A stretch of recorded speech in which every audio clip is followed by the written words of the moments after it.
మీరు అంత పెద్ద ఎత్తున కూడా ఎస్ఆర్ ప్రక్రియను ముందుకు తీసుకొచ్చారు. దీంతో ఇటు అక్రమ ఓట్లు తొలగిపోతాయి, పూర్తిగా ఓటర్ల జాబితా సక్రమంగా ముందుకు వెళ్తుంది అనే కోణంలో కూడా మీరు ఎస్ఆర్ని ముందుకు తీసుకొచ్చారు. కాకపోతే ఎస్ఆర్లో అనేక అవకతవకలు జరుగుతున్నాయని గ్రౌండ్ లెవెల్లో వినిపిస్తున్నమాట. ఏం చెప్పాలనుకుంటున్నారు, మరి ఏ విధంగా జరుగుతుంది ఎస్ఆర్ ప్రక్రియ?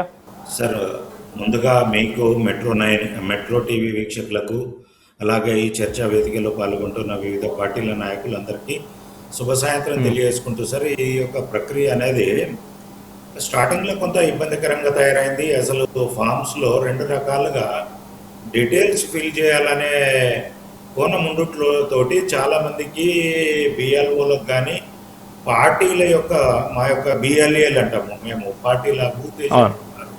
ప్రతి పార్టీకి 2-3 ఉంటారు కాబట్టి ఆ బూత్ ఏజెంట్లు పోయినప్పుడు కూడా వారికి కూడా అర్థం కాలేదు ఏ అంశము ఇది చేసుకోవాలి. 2002లోది డీటెయిల్స్ ఆధారంగా చేసుకుంటూ వచ్చేటప్పటికి వారి యొక్క బ్యాక్గ్రౌండ్ అంటే వారి తాతలు కానీ తండ్రులు కానీ, ఇప్పుడు ఒక ఇంటి దగ్గర నుంచి అమ్మాయి ఉన్నదనుకోండి, అక్కడి నుంచి ఇంకో దగ్గరికి పెళ్లి చేసుకుని వస్తే వారి తల్లిదండ్రుల డీటెయిల్స్ కూడా ఎంట్రీ చేయాల్సిన పరిస్థితి ఏర్పడ్డది. మళ్ళీ వారి తండ్రి యొక్క తాతగారిది ఇట్లా దీంతో కొంత సమంజసం. ఎందుకంటే ఇంత ఎత్తున ఎలక్షన్ కమిషన్ చేసింది, సెంట్రల్ గవర్నమెంట్ తీసుకుంది.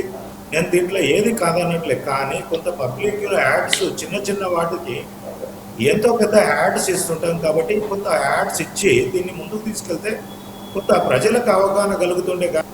కానీ మండల ఆఫీసులో కూడా కొరత, మండల ఆఫీసులో విపరీతమైన ప్రెజర్స్ పెట్టి కూర్చున్నారు. ప్రభుత్వం కూడా ఈ యొక్క ప్రక్రియ ముందుకెళ్లకుండా కూడా కొంత జాప్యం జరుగుతుంది. వ్యవహారం ఏం జరుగుతుందంటే పూర్తి స్థాయిలో అధికారులు కేటాయింపు జరగట్లేదు. మండల ఆఫీస్లో ఇంతకుముందు ఎంఆర్ఓ ఏం చేస్తుండే అండి, మండల రెవెన్యూ మండలకు సంబంధించిన ఇష్యూస్, గ్రామాలలో ఏదైతే లా అండ్ ఆర్డర్ వచ్చినా ఏ ఇతర సమస్యలు వచ్చినా ఎంఆర్ఓ గారు అంటే మండలకు జడ్జిగా ఉండేవాళ్ళు. అంటే జిల్లాకు కలెక్టర్ ఎట్లున్నా మండలికి ఎట్లుండే.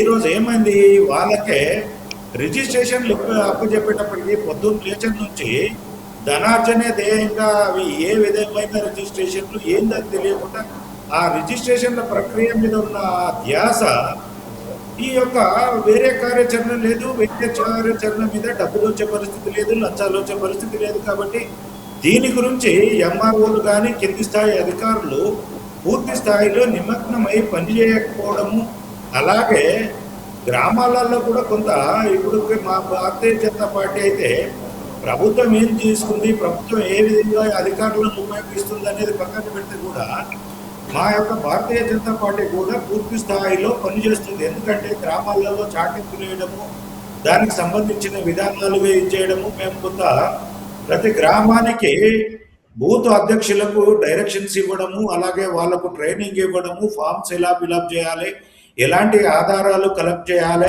ఒక ఓటర్ దగ్గరకు సంబంధించిన విషయాలు అనేది మేము ప్రతి మండల స్థాయిలో గ్రామ స్థాయిలో మీటింగులు పెట్టేసి వారి దగ్గరికి అంటే పూర్తి స్థాయి సూచనలు ఇవ్వడం జరిగింది.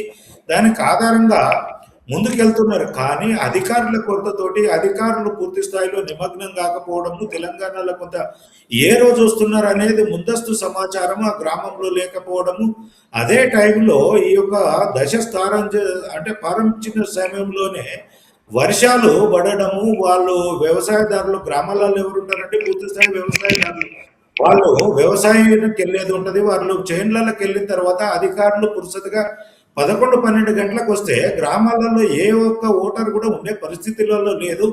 దీని మీద ఇప్పుడు కేంద్రం మీద దోయడం కాకుండా రాష్ట్ర ప్రభుత్వము, ముఖ్యమంత్రి భాష దుర్భాషలాడడు, అన్పార్లమెంటరీ భాష మాట్లాడము,